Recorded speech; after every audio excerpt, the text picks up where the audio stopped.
घोटाळे केले तर जेलमध्ये जाण्यापेक्षा बीजेपीत गेलेलं बरं आहे ना. त्याच्यामुळे बीजेपीत गेलेत. बारामतीमध्ये ह्या वेळेस सुप्रियाताई पडतील. सुप्रिया सुळे आणि मग सुनेत्रा पवार. त्यांना टक्कर व्हायला टाकलं. बारामती साहेबांनी सुधारवली. सुमित्रा बहिणी. का बरं? का बरं? अजितदादा अजितदादांचं सगळे साहेब म्हणलं ना धर्मसंकट. भाजपमध्ये जायला नव्हतं पाहिजे त्यांनी, दादांनी. एकच वादा अजित दादा, दुसरा वादा नाही. विकास, फक्त विकास. आणि बारामतीचा विकास एकच माणूस करू शकतो, अजित पवार. दादांनी विकास केलाय आणि आम्हाला विकास महत्वाचा आहे. 10-20 वर्षे वहिनीच्या माध्यमातून चांगलं आम्हाला खासदार मिळू शकते. पवार साहेब म्हणलं ना धर्मसंकट. आम्ही 30% फक्त काम आहे आणि 70% 80% दादांचं काम आहे. त्यामुळे सुप्रियाताई नेत्र वहिनी उभ्या राहिल्या तर कमीत कमी 1 लाख लीड मिळणार वहिनीला. 2024ची लोकसभा निवडणूक वारं व्हायला लागलेलं आहे आणि देशामध्ये राज्यांमध्ये काय होईल याकडे सर्वांचं लक्ष आहे. तशी चर्चा सुद्धा होत आहे. पुण्यात काय होईल, बारामतीमध्ये काय होईल हे जाणून घेण्याचा प्रयत्न आपण करत आहोत. सध्या बारामतीमध्ये मी आलो आहे आणि इथे बघा की बारामतीचा हुतात्मा चौक आणि सकाळची वेळ, पहाटे मॉर्निंग वॉक करून हे बारामतीकर इथे जमले आहेत. चहा पण झाला आहे, पण मनात काय आहे सर्वांच्या हे आपण इथे त्यांना विचारणार आहोत. आपलं नाव सांगा. रवींद्र म्हेत्रे. काय करता आपण? एक फार्मासिस्ट आहे. बरं, आता हे सांगा की सध्या बारामतीचे चित्र, विकास मागच्या 5 वर्षात काय तुम्हाला जाणवतो? अजितदादांनी जो विकास केला ते आम्हाला ते मान्य आहे. आमचं एक ठाम अजितदादा. आणि सुप्रियाताई इथल्या खासदार आहेत, त्यांचं काम अजून आहे चालू, पण तसं काय सांगू शकत नाही कामाच्या. फक्त दादा आमच्यासाठी दादा आहे. दादांचं काम जास्ती आहे. तुमचं काय म्हणणं आहे की 5 वर्षात काम झाले की नाही झाले? सुप्रियाताईंनी मेहनत केलं की नाही केली? एकच वादा अजित दादा, दुसरा वादा नाही. हे झालं नाही. दादांचं काम तर सर्वांना माहीत आहे. पवार साहेबांसोबत होते तेव्हा सुद्धा 91 पासून आपण बघतोय की पहिल्यांदा खासदार झाले, नंतर आमदार जे झाले, त्यानंतर कितीदा तरी ते डेप्युटी चीफ मिनिस्टर झाले, पण त्यांचं काम कोणीही नाकारू शकत नाही. पण सुप्रिया ताईंसाठी सुद्धा जे दादांचे उद्गार आतापर्यंत यायचे, माझ्या ताईला मतदान केलं नाही तर बघा, याच्याबद्दल काय वाटतं? त्यावेळेस दादा तिकडे होते, आता दादा आहेत तर आम्ही सर्व बारामतीकर दादांच्याच मागे आहोत. चर्चा काय व्हायला पाहिजे या निवडणुकीमध्ये? कुठल्या गोष्टीची?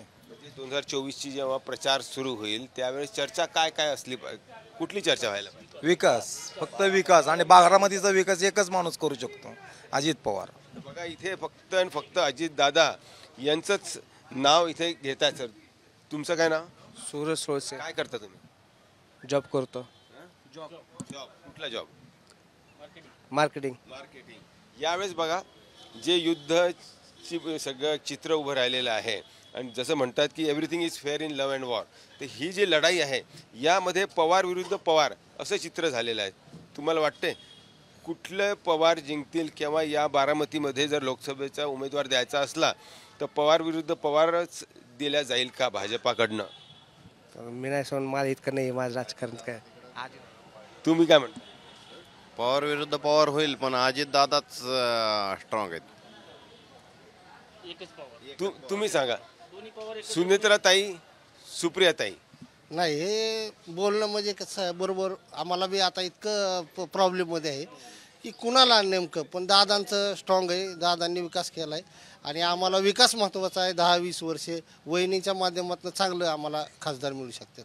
सुनेत्राताई इथे जेव्हा आमदारकीची लढाई असते, जेव्हा निवडणूक होते, तेव्हा सर्वांना माहिती आहे की सुनेत्राताई सगळी धुरा सांभाळतात, लोकसभा असू द्या किंवा विधानसभा असू द्या. तुम्हाला काय वाटते की हे पूर्ण बारामती जी लोकसभा आहे त्यामध्ये कुठल्या एरियामध्ये अजितदादांचा गट जास्ती भारी पडेल? इंदापूर म्हणा, दौंड म्हणा, बारामती म्हणा, किंवा मग खाली बारामती तर आहेच, पण मग जसं हर्षवर्धन पाटील आहेत, हर्षवर्धन पाटील आणि अजितदादांच्या मधलं जे दुरावा आहे हा सर्वांना माहीत आहे, पण यावेळेस तो दुरावा जाईल का? कारण अजितदादा त्यांच्या सोबत आहेत. 100% जाणार.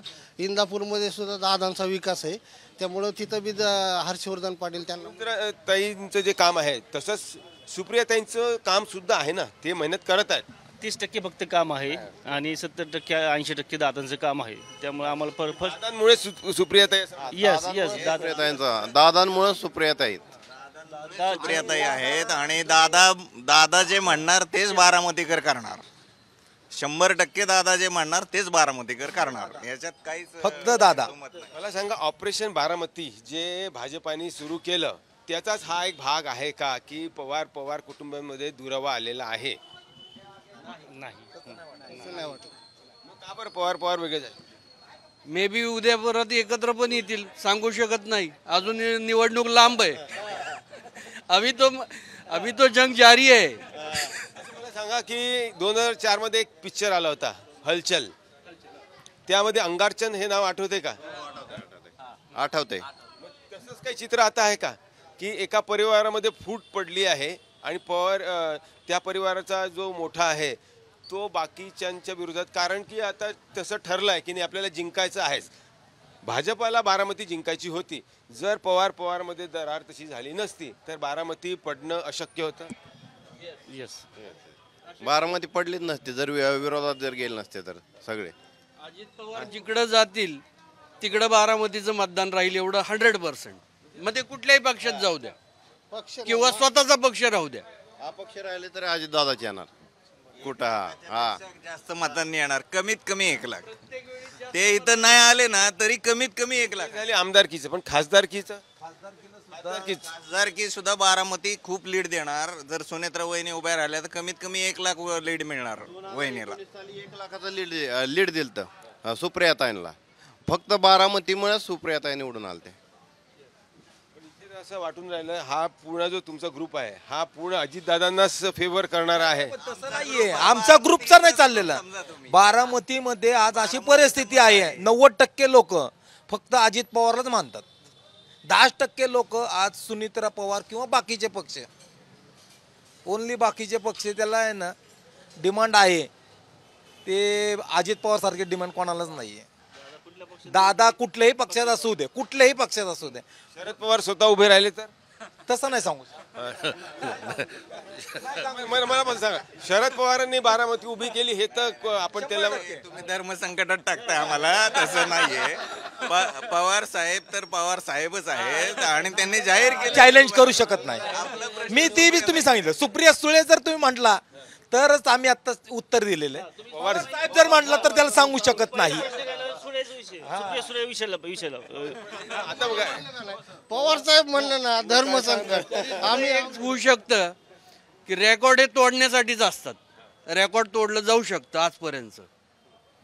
पवार साहेब जरी उभे राहिले, थोडक्यात सांगितलं मी, रेकॉर्ड हे तोडलं जाऊ शकतं. म्हणजे अजितदादा विराट कोहली आहेत असं तुम्हाला म्हणायचं. येस, 100%. जरी साहेब सचिन तेंडुलकर किंवा सुनील गावस्कर असले तरी आज विराट कोहलीचा बोलबाला आहे. बरोबर आहे. इतिहास असतो, परत इतिहास घडवायचा असतो, ते घडवू शकतो. काय मला आता इंडिया अलायन्स जे आहे एकीकडे पूर्ण इंडिया अलायन्स, आपण पूर्ण देशाचं बातचीत करूया. इंडिया अलायन्स जे पूर्ण आज तयार झालेलं आहे भाजपला टक्कर देण्यासाठी, काय वाटते तुम्हाला? एकजूट सध्या त्यांच्यामध्ये दिसत आहे का? दिसत आहे एकजूट आहे चांगली जोरात. एवढे 28 पक्ष एकमत होते? नाही त्यांचं नाही गॅरंटी. इंडिया अलायन्स जे आहे ही सर्व संधी साधू लोकांची असल्यासारखी वाटते सर्व. इंडिया अलायन्स, हा, इंडी आणि पुढे अलायन्स असे आहे आज माझ्या. तर ती जी आहे ती फक्त संधी साधू लोकांची आहे असं वाटतं. ते प्रत्येक जण आपापल्या राज्यापुरते आहेत. त्यांनी सुरुवातीला पंतप्रधान पदाचा चेहरा द्यावा नरेंद्र मोदींच्या समोर आणि नंतर पुढे यावं. त्यांनी किमान समान कार्यक्रम द्यावा मग पुढे यावा. इंडिया अलायन्सचा एक हिस्सा पवार साहेब पण आहे. पवार साहेबांच्या जागेवर आहेत. पवार साहेब महाराष्ट्रापुरते आहेतच, त्याच्यात काही प्रश्न नाही. परंतु इंडिया अलायन्स वर्सेस जर एनडीए म्हटलं तर इंडिया अलायन्सला काहीच भवितव्य नाही. किंवा आपण जर नरेंद्र मोदी साहेबांसमोर राहुल गांधी किंवा खरगे म्हटलं तर मला वाटत नाही लहान मुलगाही मत देईल त्यांना. जे शिवसेनाचं झालं 2 तुकडे, जे राष्ट्रवादीचं झालं 2 तुकडे, त्याच्याबद्दल तुम्हाला काय वाटतं? ही जी इमोशनल लाट आहे किंवा जे सहानुभूती जी मिळालेली आहे, उद्धव ठाकरेंना सुरुवातीला सहानुभूती मिळाली, तेच आपल्याला चित्र, त्याचा परिणाम झाला की त्यावेळेस जे कसबा विधानसभा आहे पोटनिवडणूक ती महाविकास आघाडीने जिंकली आणि मग कुठेतरी भाजपाला ते चित्र दिसलं की आपण जिंकू शकत नाही. मधला 6-8 महिन्याचा काळ गेला, बरंच काही बदललं, बरंच काही खेळ खेळला गेला आणि त्यानंतर आता 5 राज्याची निवडणूक झाली आणि 3 राज्यामध्ये भाजप आली. तर मग त्या टायमाला तुम्हाला काय वाटतं की भाजपाने बरोबर त्यांची जे काही रणनीती आहे ती आखली आहे का? लोकसभा हा वेगळा विषय. लोकसभेला माणूस विचार करतो देश कोणाच्या हातात द्यायचा, माझ्या देशाचं जगात नाव काय आहे, माझ्या देशाची अर्थव्यवस्था काय आहे, जे सर्वसामान्य सर्व शेतकरी असेल, मजदूर असतील, सर्व लोकांचं जे प्रश्न आहेत ते सोडवणारा माणूस पाहिजे. माणूस इतका हुशार आहे, लोकसभेला कोणाला द्यायचं ते त्याला माहिती आहे, विधानसभेला कोणाला द्यायचं ते त्याला माहिती आहे आणि नगरसेवक म्हणून कोणाला द्यायचं ते सुद्धा त्याला माहिती आहे. मतदार एवढा हुशार आहे. तुम्हाला काय म्हणायचं आता वेगवेगळे इश्यूज आहे. 2024ची निवडणुकीचं वारं आता सुरू होईल, एप्रिल महिन्यात निवडणूकसुद्धा होईल. जे वेगवेगळे मुद्दे आणलेले आहेत समोर, एकीकडे विकास आहे, भारत जोडो यात्रा राहुल गांधीची झाली, दुसरीकडे त्याचे परिणामसुद्धा काही पॉझिटिव्ह दिसले, कर्नाटकामध्ये सुद्धा त्याचा निकाल दिसला आपल्याला. पण आता एक राम मंदिर पण समोर उभं आलेलं आहे. राम मंदिरचा मुद्दा घेऊन सुद्धा भाजपा निवडणुकीच्या रिंगणात उतरेल. किती तगडा हा मुद्दा आहे? राम मंदिरच्या मुद्द्याचा इफेक्ट होईल, पण फार मोठा इफेक्ट होईल असं नाही आहे. पण त्यांच्या विकासामुळं परत लोकसभेला तेच येतील, 100% BJPच येईल. का आता यांच्याकडे प्रॉपर चेहरा नाही आहे कुठलाही. राम मंदिराबद्दल तुम्हाला काय वाटतं? नाही, आता ते मुद्दा त्यांना फायद्याचा पडणार, कारण त्यांनी ते आता दिवाळी साजरी करा आज पेपरला आहे, कारण त्याचा ते फायदा घेणार. कारण तुम्ही चॅनल तुम्ही बघताच कसं काय त्यांचं ते नेटवर्क आहे, त्यामुळे त्यांना फायदा होणार त्याचा. उत्तर प्रदेश, बिहार त्या साईडला त्यांना. तुम्हाला काय वाटतं राम मंदिराचा मुद्दा यावेळेस भाजपाला दक्षिण भारतात उपयोगी पडेल का? पडेल. सीट वाढतील शक्यता आहे, 90% आहे. तुम्हाला काय वाटतं का बरं चांगला परिणाम होऊ शकतो राम मंदिराचा दक्षिण भारतात किंवा ओव्हरऑल भारतामध्ये? समजा नॉर्थ भारतामध्ये म्हणजे वरच्या बाजूला जर त्यांना 250 किंवा 270 पर्यंत ते खासदार जिंकून येतात, तर खालच्या भागात भारताच्या त्यांना तेवढे खासदार अजून जिंकू शकले नाहीत भाजपा. यावेळेस त्याचं चित्र बदलेल का? त्याचं कारण महत्त्वाचं असं आहे की वरचा पट्टा हा सगळा हिंदी भाषिक पट्टा आहे आणि खालचे जे 4 स्टेट आहेत, केरळ, तामिळनाडू, तेलंगणा, कर्नाटक, याच्यामध्ये हिंदी भाषा कमी चालते.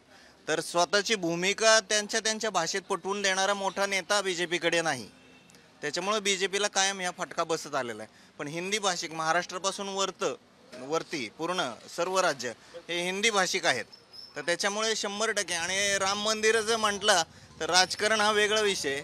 500 वर्षानंतर राम मंदिर आता तयार होते आणि याचा सर्व हिंदूंना आनंद आहे आणि तो सर्वजण सेलिब्रेट करतील. फायदा सरसकट पूर्ण देशात भाजपाला होऊ शकतो का? 100% होणार, कारण BJPनेच केलं ना ते. इतक्या वर्ष कोणाला जमलंच नाही. आता हे नरेंद्र मोदी साहेबांनी केलं तर लोक देणार ना मतदान त्यांना. यावेळेस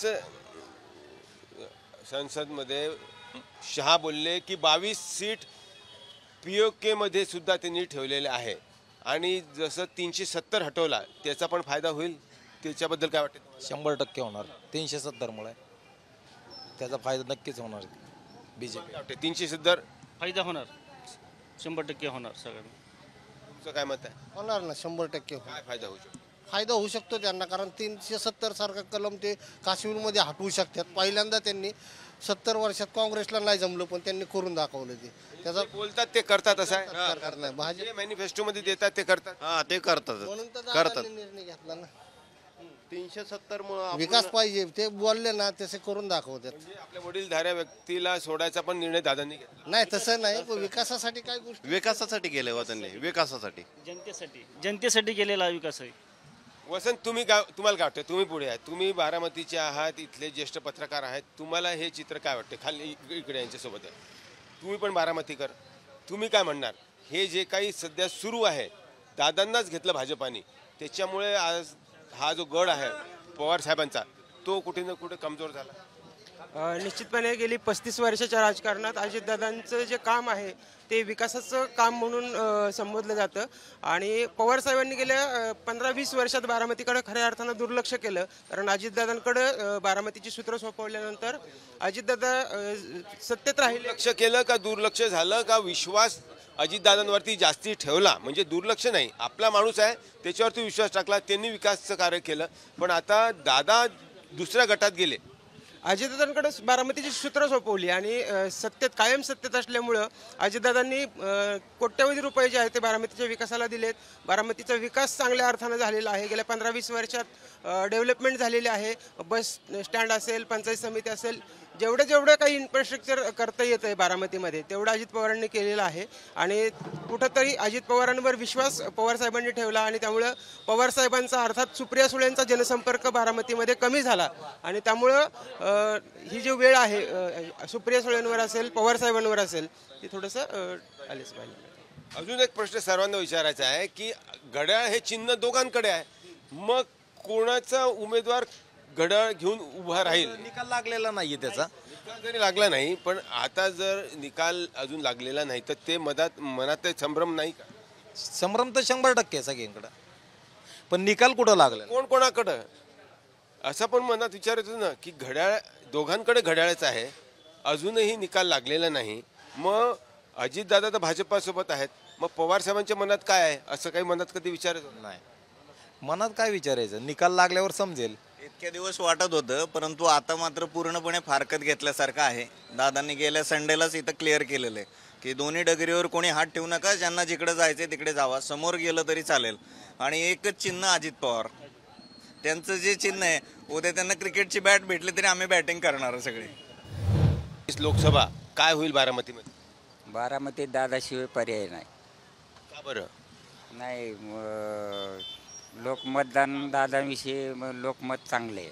दादांनी पवार साहेबांच्या पाठीत खंजीर खुपसला आणि दुसरीकडे गेले, पवार साहेबांचा हात सोडला. ज्यांनी पवार साहेबांनी ज्यांना उभं केलं त्यांना सोडून आता भाजपमध्ये गेले, याच्याबद्दल वाईट नाही वाटत का? वाईट वाटतं थोडंसं, पण त्यांनी करायला नव्हतं पाहिजे तसं दादांनी, असं माझं म्हणणं आहे. काय करायला नाही पाहिजे? भाजपमध्ये जायला नव्हतं पाहिजे त्यांनी, दादांनी, असं माझी म्हणण्याची इच्छा आहे. म्हणजे पवार साहेबांनी बारामती उभी केली, पवार साहेबांनी अजितदादांना उभं केलं, हे खरं आहे का? खरं आहे की खरं ना? खरंय.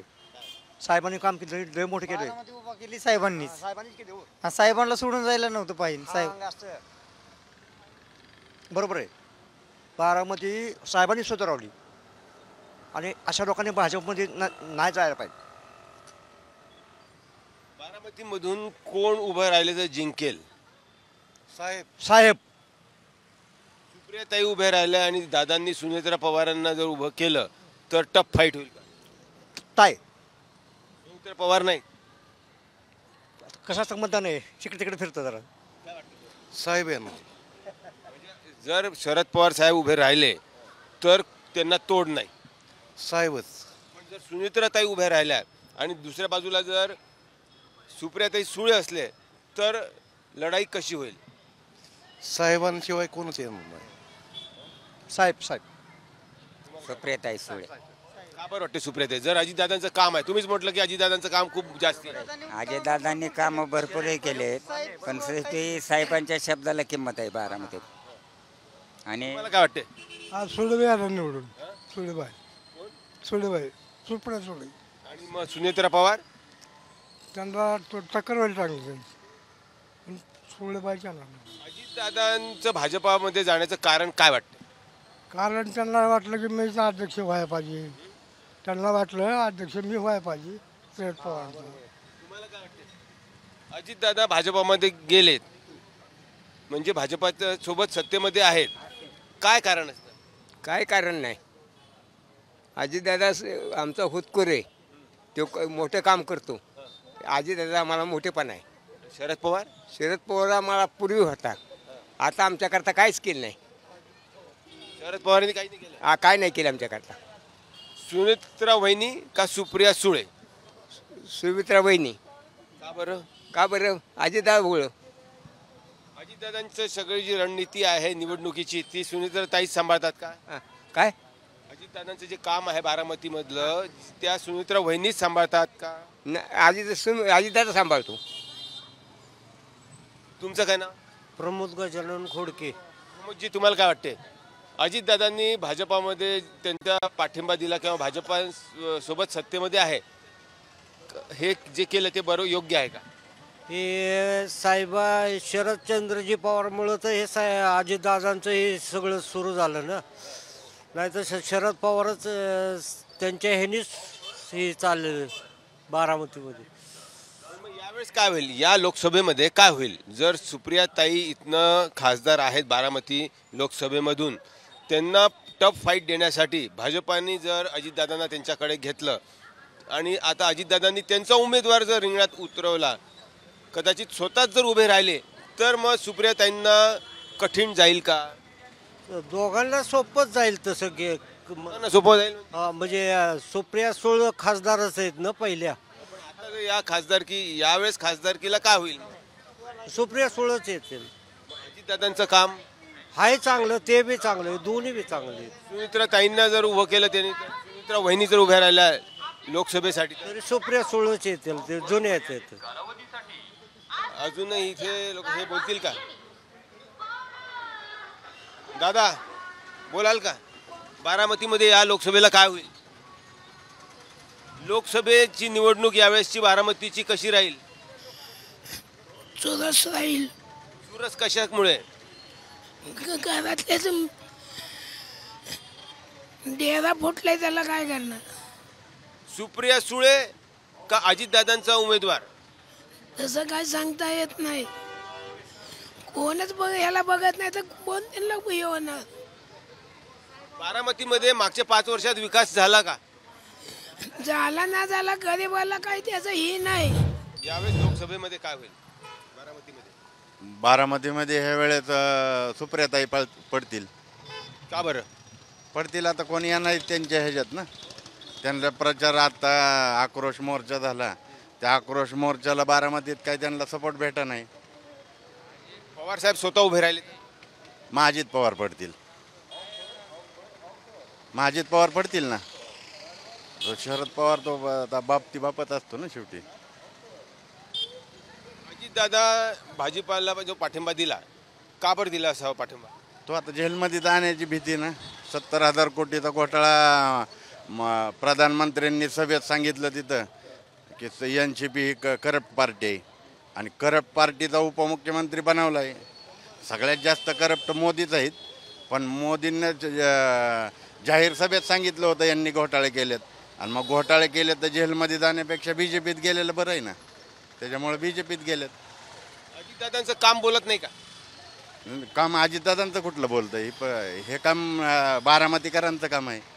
अजितदादाचा काय संबंध आहे? अजितदादा एवढं सकाळपासनं कामाला लागतात, जे काही विकास कार्य होते बारीक लक्ष ठेवतात, त्याच्याबद्दल काहीच श्रेय देणार नाही. ते त्यांच्या पाहुण्या रावळ्यांवर बारीक लक्ष ठेवतात. त्यांच्या पाहुण्या रावळ्याचं कॉन्ट्रॅक्ट आहे, कोण ठेकेदार बी त्यांचेच आहेत ना. का आता माळेगाव कारखान्याला भरती झाली, तुम्हाला एकाच जातीची भेटली होय, तुमच्या जातीची घेताय ना आमच्यावर अन्याय करताय. ओबीसीला दमदाटी करताय, SC STला मारहाण करताय, जमिनी लुटताय बारामतीत. हे काय माहीत नाही का? सगळ्यांना माहीत आहे. यावेळेस लोकसभेची जी निवडणूक होईल बारामतीमध्ये, ही चुरीशी होईल, खूप टफ होईल. हा टफ होईल ना. ह्याच्यामध्ये तिसऱ्याचा बी फायदा होऊ शकतो ना. हा मतदारसंघ जो आहे ना, हा बारामती, हा मतदारसंघ शेड्यूल कास्ट फेडरेशनच्या ह्याच्यावरती बाबासाहेब आंबेडकरांनी बांधलेला आहे. याचा पहिला मतदार जो आमदार आला बारामतीचा, तो शेड्यूल कास्ट फेडरेशनचे लोंढे आमदार आलेले आहेत. आंबेडकरी चळवळीचा बालेकिल्ला राहिलेला आहे हा बारामती आणि हा परिसर. तर बहुजन समाजाचा जो वैचारिक बेस आहे, तो बेस जर बसला तर बहुजन समाज पार्टी पण निवडून येऊ शकते इथं. ऑपरेशन बारामती जे भाजपाने सुरू केलं, त्याच्यात त्यांना कुठे ना कुठे यश आलं, पवार कुटुंबांमध्ये फूट पडली, हे कारण आहे का? नाही फूट काय, आता साहेब जेलमध्ये जायच्या भीतीनं कोण पण जाणार ना. मला जर जेलमध्ये टाकणार असाल तुम्ही, तर मी BJPत जाऊन घरी सुखाने लेकरा बाळांच्यात राहत असेल तर BJPतच जाणार, आणि तसंच झालेलं आहे. पवार साहेबांच्या पाठीत खंजीर खुपसला असं आहे का? नाही, पवार साहेबांनी बी बऱ्याचशा पाठीत खंजीर खुपसलेला आहे. पवार साहेबांनी कुणाची पाठ सोडली नाही, त्याच्यामुळे पुतण्यानी त्यांची पाठ ठोकली. जशात तसं झालं. हा बरोबरीत झाले, सामना बरोबरीत सुटला. कुस्तीचा शौक आहे आमच्या लोकांना.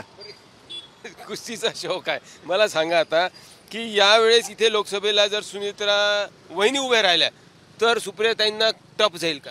नाही, आता काळूराम चौधरीत निवडणूक लढवणार आहे, त्याच्यामुळे दोघींना तर टप जाईल. हो, मी लोकसभेचा उमेदवार असणार आहे बहुजन समाज पार्टीकडून. अजून एक सगळ्यांवरती तुम्हीच भारी. आमचं मतदानात जास्त आहे. तुमची मतं काय आहेत? 15% मतं त्यांची आहेत, आमची 85% आहेत. आज तुम्ही GCP किंग जरांगेंना जी फिरवताय RSS आणि ती फडवणीत काय त्या GCP किंग जरांगेंमुळं बहुजन समाजात जे वातावरण झालंय त्याचा फायदा आम्हाला होणार आहे. तुम्ही आम्हाला दमदाटी दादागिरी करून जर हे करणार असाल, त्या बिचाऱ्या ओबीसीला ज्यांना 4 आयोग देऊन म्हणजे नेहरूंनी 13 डिसेंबर 1946ला संसदेत लिहून दिलं तर की SC ST ओबीसीला मी आरक्षण देईल. 29 ऑगस्ट 1947ला काँग्रेस आणि नेहरू पलटलेले आहेत. मग जर तुम्ही त्या संसदेत काँग्रेस पलटले असेल तर आत्ता काँग्रेस कुठल्या तोंडाने म्हणते जात नाही जनगणना करा. कांशीराम साहेबांनी जे आंदोलन उभा केलंय ते आंदोलन यशस्वी होणार आहे. काँग्रेस संपलेलं आहे, BJPला आता संपवल. बहुजनवाद हे आंबेडकरवाद या देशातला या RSSच्या वादाला पुरून उरल. बारामतीमध्ये अजितदादांचा पडला भारी इथे असं वाटत आहे आणि विकास जो झालेला आहे तो अजितदादांमुळेच. पण पवार साहेबांची मेहनत आणि पवार साहेबांनी जी बारामती उभी केली आहे त्याला सुद्धा नकारला जाऊ शकत नाही. तेढ जो आहे तो सुद्धा कायम आहे आणि सर्वांच्या समोर हा पेच जो आहे की काय करायचं बारामतीकरांनी हा सर्वात मोठा प्रश्न आहे. अजितदादा का शरद पवार? शरद पवार जर उभे राहिले तर अजूनही जास्ती क्लिष्ट होऊ शकते असं सुद्धा इथे ऐकायला मिळते. कॅमेरामॅन गोपाल हरणे आणि वसंत मोरेसह पंकज खेळकर, बारामती, मुंबई तक. एकच वादा